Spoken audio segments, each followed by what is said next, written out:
This is my introduction.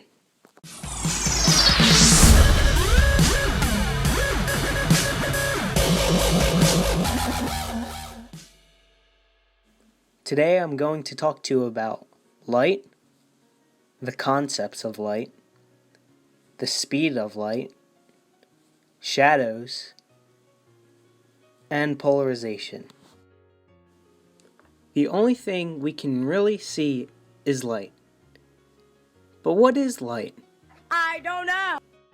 Light is the natural agent that stimulates sight and makes things visible. We know that during the day, the primary source of light is the sun, and the secondary source of brightness is the sky. Almost everything we see, including mountains, cars, your friends,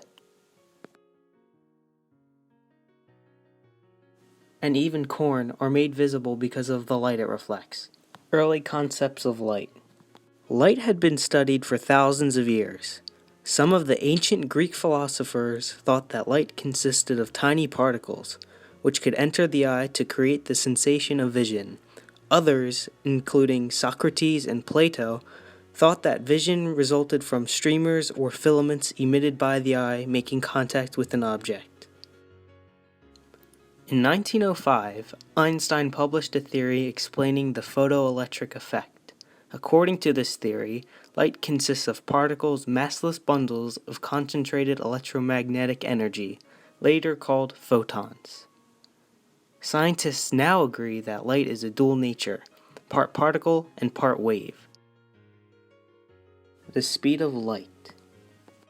It was not known whether light travels instantaneously or with finite speed until the latter part of the 17th century.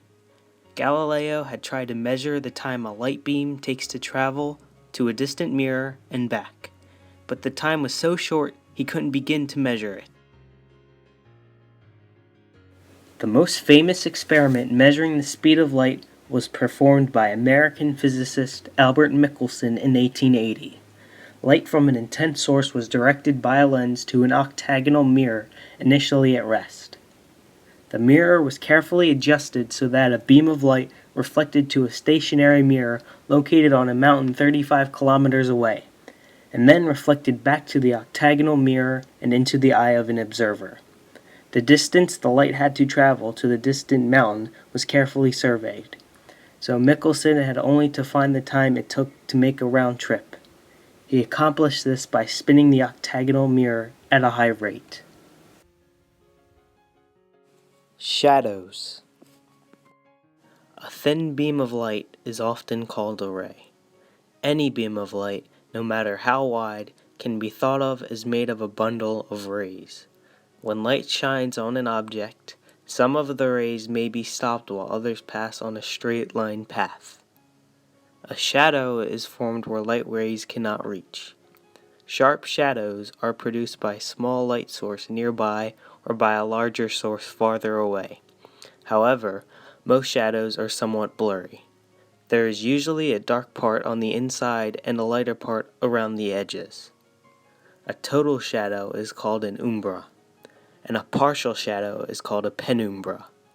A penumbra appears where some of the light is blocked, but where other light fills in. Shadows can play tricks on our minds sometimes. Look at this figure labeled A and B. If you were to put your finger horizontally in between them, which side would be lighter, A or B?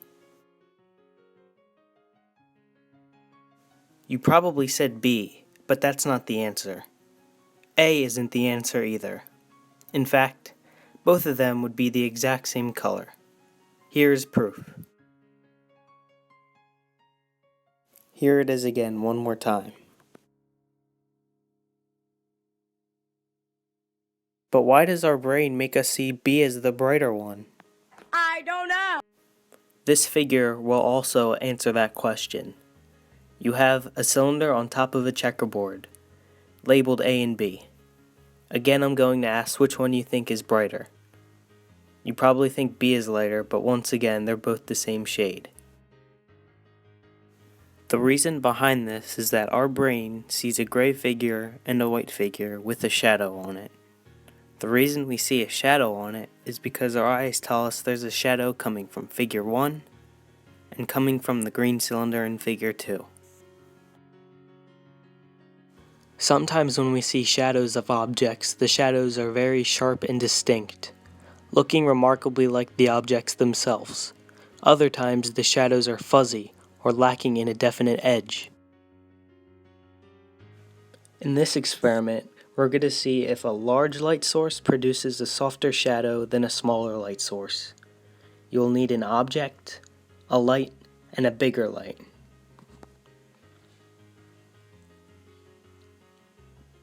As I turn on the light, you can clearly see that the bobblehead has a soft shadow behind it. This is the big light source on the object. Now let's see what it looks like with a smaller light source on the object. As I turn on the smaller flashlight, you can clearly see the shadow is way sharper than the previous one. This is the smaller light source. Now keep in mind, both lights were the equal distance away from this figure and that this one isn't any closer. But why is it like this? I don't know. With light coming from a very small source, the shadow's edges are clear and the shadow is well defined. There won't be any fuzziness if we have a single, small source. It does not depend on the strength of the light, but on the size or area of the source. A pinpoint gives very sharp shadows, a wider source less so. That's why portrait photographers use an umbrella reflector. It softens the shadows and makes the subject look better. Photographers make regular use of walls, ceilings, and even entire rooms as reflectors, especially with the interior of buildings which may lack sufficient available light. Light travels in waves.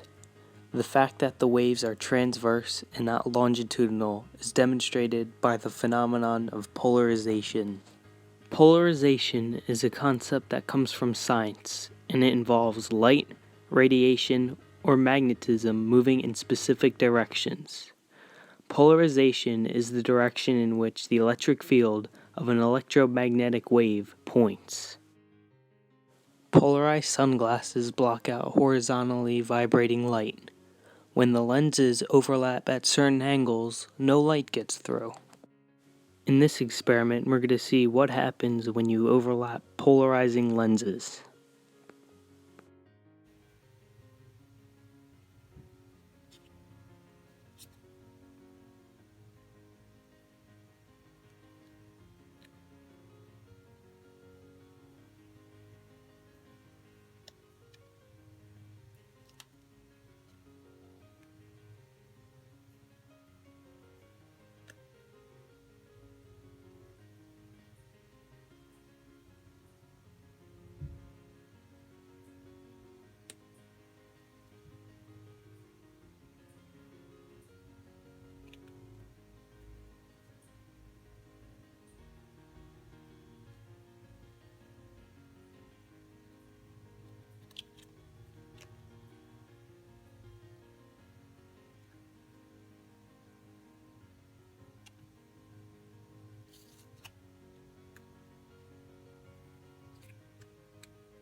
Why does this happen?